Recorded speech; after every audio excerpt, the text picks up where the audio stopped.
Madame la présidente, monsieur le ministre, monsieur le président de la commission, monsieur le rapporteur, mes chers collègues, nous voici de retour dans cet hémicycle pour clore le travail parlementaire que nous avons mené collectivement sur cette proposition de loi.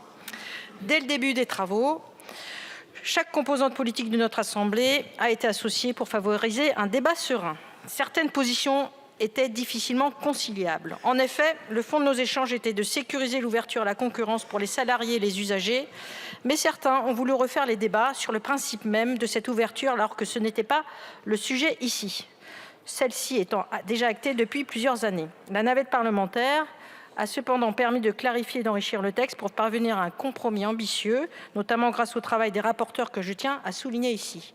La CMP conclusive est venue parachever tout cela.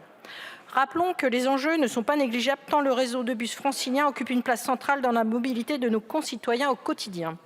Gagner 2 ans sur la procédure, c'est se donner le temps de faire les choses bien.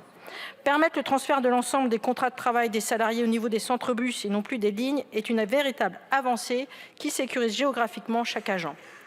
Étendre le bénéfice du maintien des garanties sociales à tous les salariés transférés et allonger le délai de prévenance est un gage de sécurité supplémentaire.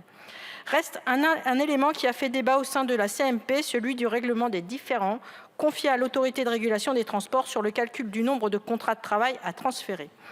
Alors que le texte issu des travaux de l'Assemblée nationale le confiait au juge ordinaire, députés et sénateurs se sont finalement entendus pour redonner cette compétence à l'ART.